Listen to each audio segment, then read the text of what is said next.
Ever used a slow cooker, Luke? Yes, I think I have. I'm thinking of getting involved in the slow. I would say I've mastered the air fryer. Have you though? Now I'm sort of considering doing little meals in my rice cooker. Sure. Can I use a pressure cooker? So we've definitely got one of those slow cookers that you have. So the way I would describe it is it's oval shaped. Yeah. It has a glass lid. Yeah. And inside it is like a dish you can remove. Right. And you can chuck, so my wife makes amazing meatballs in it. Right. So she makes the meatballs, Just makes chuck the them in. sauce, chucks it all in, Yeah. leaves it for like hours. Yeah. It's delicious. Absolutely fantastic. Yeah, so I'd recommend it's it. The new thing. It's just cooking stuff low and slow. Yeah, what you It's my new thing. brisket of beef? Brisket of beef, chicken, anything that's usually quite difficult to taste nice, to make taste nice. Yeah. Stick it in What there. about a pressure cooker? So what does a pressure So cooker I think a pressure cooker does a slow cooker, but does it quicker because it's pressured. Right. So I think if you're short of time and you want to slow cook something, you adjust the pressure of it. The pressure. Yeah. It goes. think Sucks so. out all the juice. Sucks out all the air. I think that's how it works. Oh. So that would be of interest, presumably. My mum used to use a pressure cooker all the time when we were young. I Yeah. don't know. Can't really exactly quite remember what for, but Yeah. She did the Boston Marathon.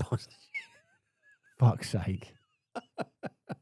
Did they use a pressure cooker for the bomb? It was famously pressure cooker bombs. Yeah. Don't laugh at that. I'm not laughing about that. I'm laughing at the idea that your mum is an international terrorist. She's not though. Hid in a boat, got shot. She's not. Yeah, she's not. He did hide in the boat. Hid in a boat. Yeah. Fascinating. I remember. There's a Netflix doc about it, but I've not watched it. I watched that. Yeah, I remember when it happened. 4chan were at their very worst, analysing all of the pictures of because obviously it was a marathon and everybody's horrible Yeah. story.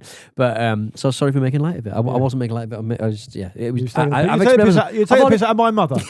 That's what you were doing. The lesser of two evils, Yeah. as they're known. She's never known. and yeah, like 4chan were at their very worst on the day and the day after that of the bombing. They took all of the pictures, high resolution pictures of that everyone had posted online, and they were convinced that two blokes who they were looking for were these two blokes who were in the crowd. And when they're sort of posting pictures of these people looking suspicious, doing, looking just in two random onlookers. and they were just two random blokes, and they were exposed as like the terrorists, and the 4chaners spent ages, and the way that the fever and the excitement, I suppose, of everybody sort of searching for these men. The arguments that the people who were spending a lot of time on this on 4chan were the arguments they were sort of making were very, very convincing. And then it turns out it was neither of the people that they said, and it just goes to show that in the first 2-3 days of anything like that, nobody knows fuck all. And it was also, that story there is reminiscent of the Nicola Bulley story, isn't it? Right. A few years ago. Yeah. So literally, I think almost about 3 years ago exactly, where she was out walking her dog. That's right, yes. And she disappeared, and her dog's harness was found, and there was no sign of her. And then it's somewhere up in Lancashire, I want to say. Yeah. And the social media detectives just descended on it. Yeah. Made the family's life an absolute misery. Yeah. And all these conspiracy theories came out, all the rest of it. And then because the police published something saying that they were inundated with false information, which really impacted the investigation. Yeah. And they couldn't separate it all out. And then her body was just found a mile downstream, right? Yeah. Just gone in the water. Yeah. Really, really sad. I mean, that's the modern world, though, mate. Yeah, and you're welcome to it. Yeah. I mean, I'm trying to think of the crimes that have been committed in. I mean, obviously it wasn't a crime, but like the crimes that were committed in my local area. It's mainly just people knocking on people's doors, really, and asking if they can clean your gutter in, and people find that very offensive. So maybe I could solve some of those crimes. Why do people find that offensive? Because they're scared of people. Because there's a lot of elderly people in my area, and they're scared of anyone knocking on the door. Really, I think you've got a really good chance of being a con man. A little confidence trickster, yeah. Look at going in there, offering to too much small talk. I wouldn't be able to do it. Offering to fix their boiler and then rooting around for their building society book. I could see that a mile off with Donaldson. Do we still have building society books? Probably not. I mean, it's old people who do. Like, I can remember up until my granddad sadly passed away just before Christmas, but he was still a fan of a cheque. Still like to check? Can you still do checks? I guess you can still do checks. I cashed a check not long ago. If their grandfather ruled it, whereas like they're not going to issue anymore, but if you've got them, you can still use them. You've got to check, you can cash them, yeah. Because like they had the app, didn't you? You could take a picture of the front and the back of the check. That's what I was doing. It really it really sort of puts it into perspective, doesn't it? How how antiquated it all was. It used to be absolutely ideal back in the day. Remember when I was a student? Write yourself a little check. Well, you would get given you open your student bank account and they'd give you a checkbook. Yeah. And obviously checks take 3 days to clear. Yeah. Well, they don't know what's in your account. And so I'd go to the student union. I'd cash a check. Yeah. Say that 50 quid. Cheers. Didn't have any money. They'd give you the money. Yeah. Check bounces or whatever. Yeah. No overdraft. Just overdraft. What are you going to do? Well, I've got an overdraft, but I've already exhausted it. Yeah. And you know that in 3 days' time you're getting your student loan or you're getting paid from your job or whatever. Yeah. I actually remember working in the student union for a bit behind the bar. And have I told you this story? Me and my mate Neil. Yeah, I think so. Yeah. But you don't know what I'm about to say. You don't know what I'm about to say. Free drinks? Oh yeah, that's why I left. Yeah, right. Because I was given free drinks everyone. Yeah. But that was the thing. Right. Me and my mate Neil worked behind the bar. My other really good mate Tommy, who I'm still really good friends with now, he came into the bar late. It was a really quiet midweek night because the big nights at uni were Wednesday nights, weren't they? Because that was sports day and then obviously the weekend. So this was like a Monday or something. And we were bored out of our skulls. We were just playing pool because there was no customers. It was us two working there and then Tommy. And playing pool and riding the jukebox, that kind of shit. And then we just got into one and we were like, just shut up at the right time, shut the doors at the right time. And then we just started getting on it. Yeah. Right. And it was bad. Yeah. It was like that scene in Lock, Stock where they get the money back. And then we realised about 3 hours into the session, there was like a camera. Oh no. And we hadn't considered that before. Yeah. Which coincidentally later on was how I got busted for the free drinks. Anyway, but the camera was on a tape and the tape was in the manager's office. Right. So we had to do a drunken extraction mission. we couldn't because that office was locked. Right. So what we had to do was try and get into there the next day before he got the tape. Oh, nice. Yeah. And then why would he automatically be looking at the tips though? Well, we couldn't take the risk. Right. We didn't know he would be or he wouldn't be. We just couldn't take the risk. Okay. But all you need is for someone to come in and say they were given the wrong change or whatever, and he's on the tape. Right. Okay. And then was he that officious? He was quite officious. A guy called Kevin, nice fella, nice enough fella. Right. Anyway, you took advantage of him. Yeah. Well, a couple of days later, after screwing about, thinking we're going to get fucking busted for theft because we were students and we didn't know anything about the world, we found out the whole thing was fucking fake anyway. It wasn't recording any tape. It was just a fake camera. Nice. So we got away with it got anyway. You, didn't they? Yeah. I can't help but think that... Well, I got fired anyway, so it's fine. Right. Well, how did you get busted then? If the camera caught you giving away free... Have you got busted... You've been worried about the same thing twice? Because I think I was quite obvious. They installed one. That was during quite a busy one, and everyone saw me doing it. Because drink was... I mean, we were told that working there, you're not allowed to drink behind the bar. Come on.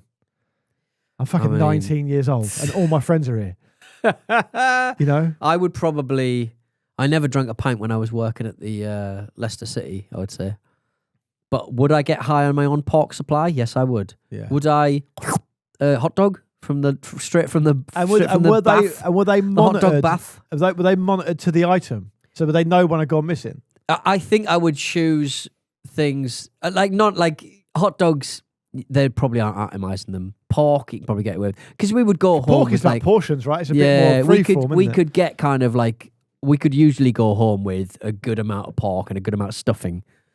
But that the stuffing was on us to make the required amount of stuffing. Yeah. But if we made too much stuffing, Pete and Justin are going on with a load of quite stuffing. Underwhelming, though, isn't it? It's quite underwhelming to have. But yeah, I remember once at a bar that may or may not have been the aforementioned bar.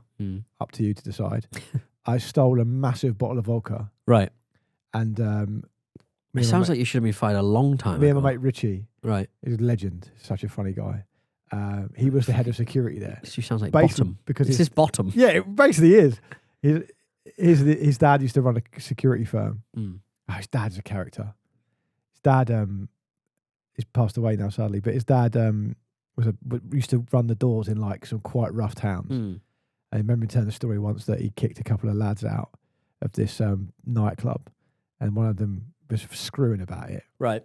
And came back to complain about it. Yeah. And he had stolen a bike. Right.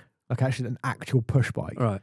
And when they called my mate's dad out, to say you need to go and deal with this. The moment he stepped out of the nightclub doorway, they threw the bike in his face, right, knocked him out, and like sheared half his ear off. Wow. Yeah, I had no idea. That. It's like the video game Yakuza.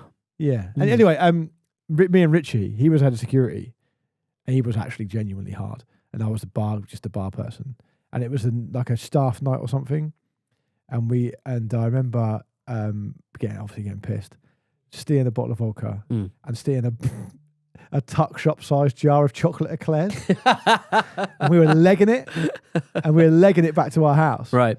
To enjoy your bounty, yeah, dipping the eclairs. I felt the chocolate eclairs jar slipping. Oh no! So I went to grab it instinctively and dropped the vodka before it smashed. I still remember to this day, Richie in my face going, penny. "You are a fucking idiot. Catch the penny, miss the pound. You've had a nightmare." I think he was basically saying to me, "You are such a fat bastard. That you thought more about the chocolate eclairs than the fucking vodka." Yeah. Because that's the thing they'd be annoyed about. Because eclairs go off, don't they? Vodkas never go off. Vodka's like... Does vodka not spoil? No booze does, isn't it? Apart from your the egg-based ones, the Baileys and stuff. Is Bailey's egg-based? It'll have a bit of egg in there, won't they? I'm thinking of Advocaat. I'm thinking of Advocaat. Yeah, I think Bailey's is just cream, isn't it? It's all dairy. Very much does go off. It's all dairy, isn't it? Yeah. But when I worked at the Forte Post House during that period as well, I got a job as a barman there. What things did you steal from there? Well, I used to order meals at a restaurant for non-existent customers. Right, nice. And then be like, they've gone. They've gone. Or it took too long. And then we used to snaffle it. But that was a sickener of a job. Right. Because you had to stay with the bar over till the last person went to bed. Yeah, that is a stinker. And because people who stay in hotels, it's fine if like it's me or you, but if it was just blokes who hated their families and they were away from home and they were just drinking until 3 in the morning. Yeah, drinking until 3 in the morning. Golfing types, basically. Yeah, and so do it in the room. Get yourself some cans and do it in the room if you have to be here. I remember though sometimes having to work till 4 a.m. Yeah, mad. It's a proper 0 hours contract. You never know how long you're going to be working. Yeah, it was full on, mate. Do we still have the Forte post houses? I feel like they went the way of the dinosaurs. I don't think so. They must have been bought out by some other company, right? Right. Did you used to have one up in Hartlepool? No, God, no. I think we had one hotel, the Windsor. Apparently they're still around, the Forte Hotel Group. Yeah. Cool. They were acquired in 1996 by Granada. Right. This was post-96 though, so I mean, maybe they just... Oh, the Balmoral is owned by Forte. Oh, right. One of their they got some big ones then. One of the big guys. I see. The Forte Post House were 3-star hotels for business travellers, but they're no longer around. Right. Okay. That was their kind of budget form. Yeah. Nice. I haven't stayed at the Balmoral, which is a beautiful hotel in Edinburgh. Do you know it? No. So there's one on one side of each side of the Waverley. Is it the Waverley Bridge? Right. I don't know, but there's one's the Balmoral, one's the Scotsman. I've stayed in the Scotsman, which is lovely, but I think the Balmoral one might be even nicer. I had a lovely time up in Scotland for a weekend. Went to go and visit the hotel up in Loch Ness, which I talk about regularly on here. They've sold that now though, so no longer a need to go there. And but I stayed in Edinburgh overnight the night before, and I stayed at the Scotsman. It was great stuff. Yeah, there's nothing better than staying in a nice hotel on your own. Oh yeah, going to the cinema on your own, that's a pleasure. Yeah. Do you ever go to the cinema on your own? No, I've not done that. Going since to the pub 90s. on your own on a Friday and having a beer on your own, great. Only when I've been abroad by myself, but no, I just feel very self-conscious. Yeah, it's funny that I feel like when you get to our age, you're kind of completely anonymous. No one notices you. No, yeah, that's a good point. As you get older, you are. Should we have a break? Let's have a break. When we come back, we're going to do an email about nudge theory and about hotels, so it fits quite nicely. So let's do that. We're back with the Luke and Pete show. The Scott Adams, the Dilbert creator, he died. He died. Was he problematic? Yeah. What a strange end to a life. Like really, last couple of years of his life, he went mad. Very racist. When you say went mad, what do you mean? So just racist? Racist. Okay. And he. I think there's rumours that he was taking that ivermectin stuff for his cancer, and I think he was, but I think the narrative is that look at this idiot, he look at this daft racist MAGA maniac. He took ivermectin because he that deworm or whatever, and it didn't help his cancer instead of doing the normal route. But I think he did the normal route, and it was a pretty bad cancer he had anyway. But which is tragic, obviously. But what a strange way to end a life. All of that goodwill, like remember Dilbert? Dilbert was yeah, I remember it well. Everywhere. I love Dilbert. and he just threw it all away at the last second, effectively. But does he feel like he's thrown it all away? Or does he feel like he probably was did living his truth? Yeah, well, I think he's probably thought he was living his truth. But I mean, and society will judge either way. But I mean, just an astonishing rebirth, I suppose, right at the back end of your life. People get radicalised like these days, don't they? That's the problem. People just get radicalised. You see common or garden normal people getting radicalised. You see that video of those two kids that probably in their 30s or whatever talking to their dad, mum and dad. And they're going, right, if Donald Trump decided to, I think one of them was in New Orleans, one of them was in Los Angeles or whatever. He said, right, okay, Louisiana, I think. He said, right, I'm in downtown, pick a Louisiana city. New Orleans. You just did it. New Orleans. All right. And Trump's decided to firebomb Bourbon Street. Yeah. He's like, well, but it's Bourbon Street. Bourbon is the biscuit, isn't it? What? Bourbon Street, you mean? Why can't I call it like Bourbon? Because it just reminds me of the biscuit, Bourbon. Why is that called Bourbon then? I don't know, but it's could that not be bourbon? But isn't this? Is the street named after bourbon, the drink? Yeah, but like bourbon. Can I say bourbon as a drink? No. Can I not pronounce bourbon as a biscuit? No, but like, can you not have a different accent with the word bourbon? But you know what I mean? Like, just feeling a bit. It wasn't really a worthy interjection on my part. No, sorry, it never is. You carry. It never is. You carry on. And what usually happens is you get proved wrong on email, and we never hear about it. Yeah, no, exactly. Yeah, carry on. But let's assume that's going to happen. But you carry on. We had an argument about the garlic press, me and Sarah, about you.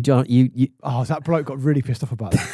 Like, he bombarded me about that. He was like properly using it as a vehicle, which to completely destroy my entire personality. Sarah's a peeler. Sarah's a garlic press peeler. Yeah. And I said, honestly, I have been through this. She still doesn't believe me though. You said you tearfully said please to her, Google it. I've been hurt before. I've been hurt before by this. I've damaged goods. I'm damaged goods. Anyway, so you're in New Orleans then, and Trump is hypothetically firebombing. And the dad's going, yeah, I mean, well, there's probably and the mum's going, there's a reason why he's firebombing it. He's going, yeah, but I'm going to die. And they're going, all right, okay, what about Los Angeles? Los Angeles, if he decides to firebomb Los Angeles and he's going to kill your son. And the dad is going, yep, don't have a problem with that. It's just probably, is it real? It's real. The guy looks such like a dad as well. Delusional stuff. I mean, I saw that slogan they unveiled at the Department of Homeland Security. The Nazi one. One of ours, all of yours. Yeah. Now. We got the UKIP Iron Cross. But UKIP are, I'm not defending the Iron Cross is the Iron Cross. I mean, there's no defending that. But the UKIP are kind of cranks now, aren't they? Yeah, reform kind of saw them off. Yeah, reform I couldn't tell you a single person involved in the UKIP. No. In UKIP now. Kilroy still kicking a ball. But do you know what? Oh, so UKIP is that fucking Calvin Robinson now? Oh, is it the guy who fake owned priest. that video game company? That video game reviewing company. The fake priest guy, right? Yeah. The guy who left. Did he leave America? He said, "My work here is done," or something. I'm coming back to the UK. Oh, good. Yeah. Thank you, Calvin. Great. Just a fucking weird dude.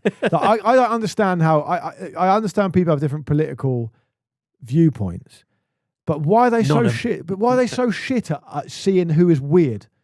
Yeah, they're all weird. But it's so fucking weird. But it's like Stephen Miller is the weirdest bloke that you ever fucking seen. Did you see that video of him at university? Yeah, he's on the bus. That's high school, isn't it? High school bus. No.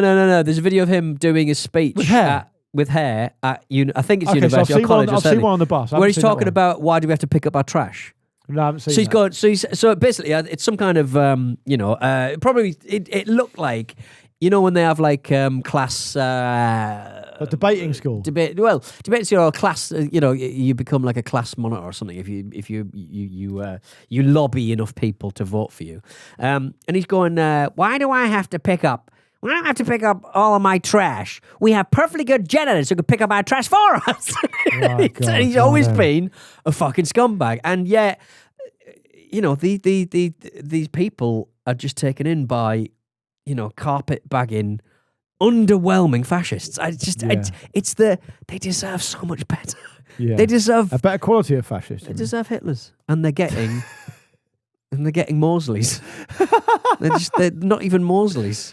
But like the weirdness of it, I can't. Like even if you look at Stephen Miller, like he puts stuff out And some of his own family are like, I cannot believe the disgrace you are bringing on your own family. None of Steve Miller's family is talked to him. Like, no, exactly. Think he's but other people are like, oh, that's my guy. That's my guy. The guy, the friendless weirdo. JD Vance's wife can't fucking stand him. Like it's just all of these kind of weirdos. I mean, what a journey JD Vance's wife has had to deal with. I know a couple of people who know who knew JD Vance. I know a couple of people who went to university with him. Really, like his book is like quite an inspirational story. I thought it was a shit book. But it's a shit book. I'm not just saying this. I read the book years and years ago, and I thought it learned. But it was a darling all the wrong lessons from. Oh, it was. Yeah, it was. A darling of the left, wasn't it? That book. Yeah, I honestly can't get past how weird they look, how weird they behave, how odd they are, and the one thing I can't get past is when normal people, relatively normal people, look at those people and go, they're the people for They're me. the guy. Trump is the coolest one. Do you know what I mean? Trump is the coolest one of that collection of raggy dolls. Probably by design. Yeah. Probably because because Scaramucci's really good on this. Scaramucci's a problematic guy in his own way, I suppose.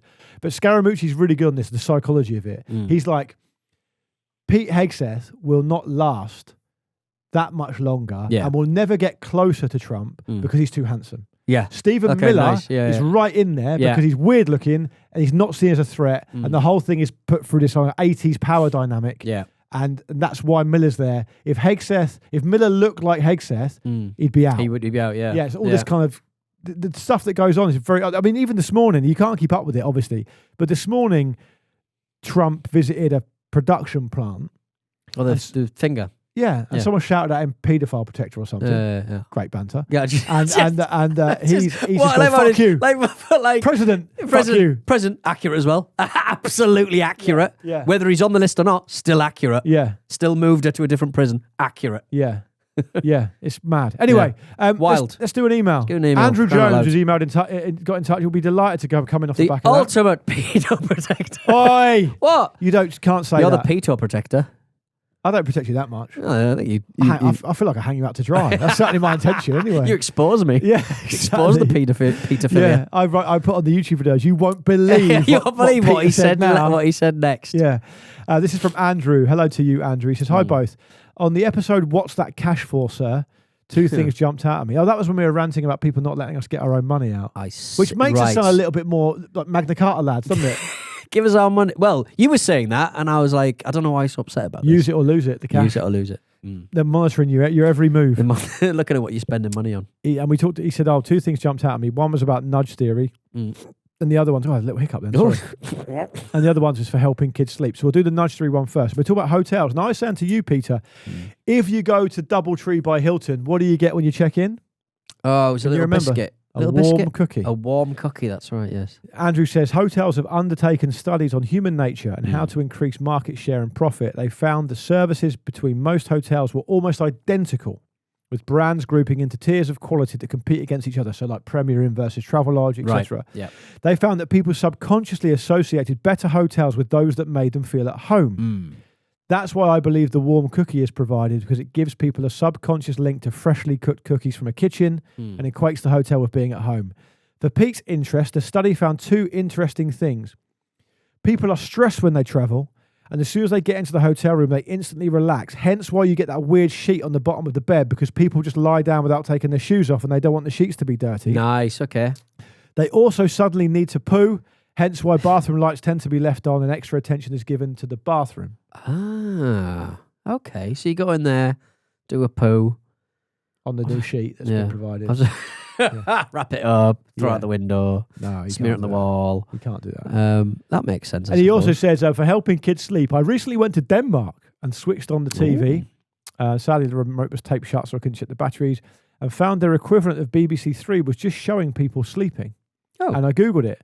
And apparently, Danish kids' TV channel DR Ramasajang features a unique bedtime feature where its popular characters and hosts from throughout the day are shown constantly sleeping from night 8:30 p.m. till morning 6 a.m. That's lovely. Signaling to children that it's time to sleep. Yeah. So because all their friends, because you're not whatever you see on the television, you're not going to see anything because everyone's asleep. So if your kid gets up early and puts on the TV, if it's before 6 a.m., they know it's too early, and they go back to bed. I don't. Which wouldn't work with my son. Right. No. He would just stubbornly angrily exclaimed that he wanted to play with his toys. Yeah. I mean, I do not want to see Mr. Tumble having a shuffle in bed. He's sleeping though. He's not. I mean, he's a grown man. Someone found he has Mr. needs. Tumble partying at some gig, didn't they? Did he? Nice. Film, the gig, yeah. Filming him. Yeah. At the balcony. It was metal or something? I can't remember. It was. I think it was some kind of emo type band. Right. Maybe. Good on him. Good on him. Yeah. He was very tearful. I think he might be close to retirement. He's very tearful when we saw him at Southend. He's the absolute king of the format. King of the format. He's the king of formats. If you're out there and you're you're a budding kind of entertainment industry person, it's all about formats. Yeah, so he came out and he sang "Fix You" by Coldplay. Oh, that's sweet. Got a bit emotional, I think. That's cute. I love the work he does. I love how he always insists on putting differently abled, learning disability kids front and centre in all his programs. Right. It's really nice. Yeah. Really nice thing. And that robot, very inclusive. Justin's house. Yeah, who plays the robot? Because obviously Justin plays loads of different characters. No, that's... he doesn't play the robot, though. Mr. Tumble plays... No, Justin Lord plays Tumble. Mr. Tumble, Lord Tumble, and the Grandad. lady dresses up as like a Mrs. Doubtfire type character. That is Aunt Tumble? Aunt Tumbleina? Something like that, yeah. Yeah. But he doesn't play the robot. Hello there, boy! Who plays the robot? I don't know, his friend. I don't know. He looks tired. But was he there in the live one? He wasn't there. No, he just got some young dancers to sort of bolster his show.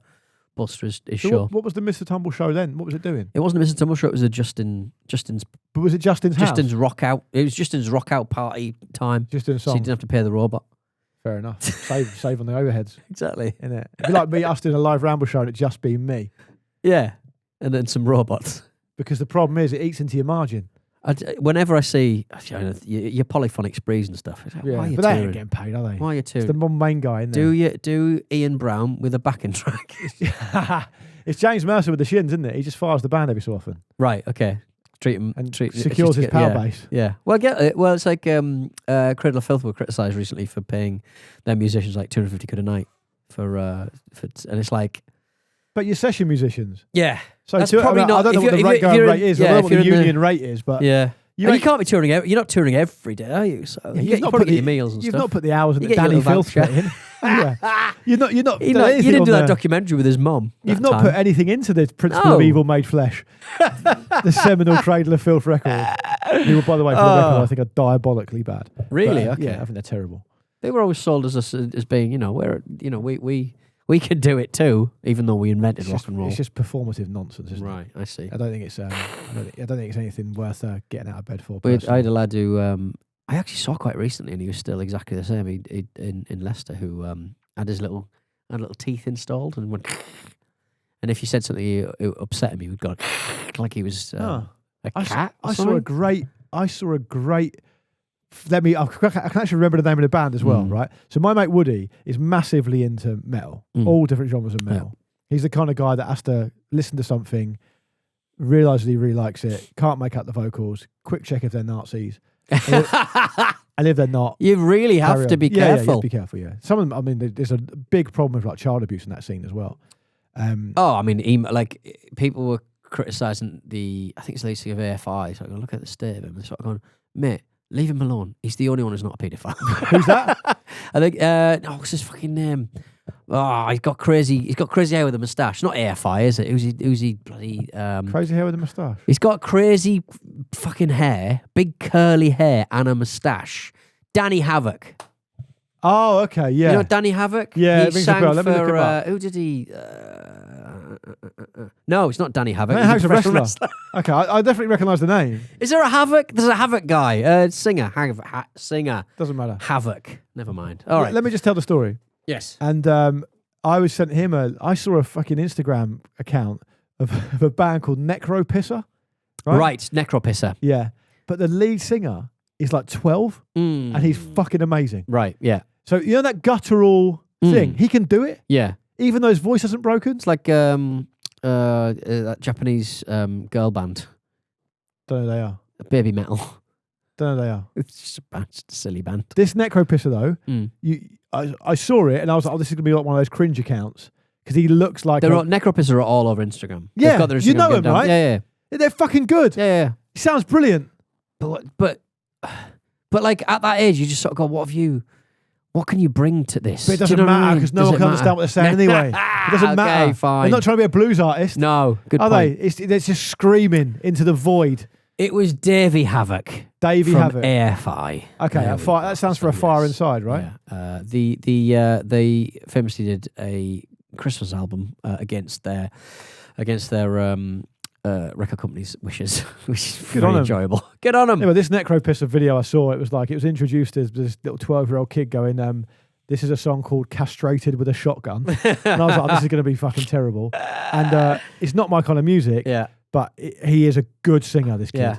Good on him. He's got a big future, a bright future. Yeah. Possibly an Ed Sheeran collab before the end of the year. He'll do it. Yeah, anyway, let's go. All right. We'll be back on Thursday. Get your bloody batteries in for crying out loud. We've also got to haze the new producer, Bruno, starting next week. We do, yes. Good point. Give him a good run this week. So yeah, give him a good old going over. Noogie. Yeah. Hello at lukepearsshow.com is the way to get in touch with the show, and we'll be back. Yeah, and don't at us. We don't haze anyone. We don't what? We don't haze people. It's a joke.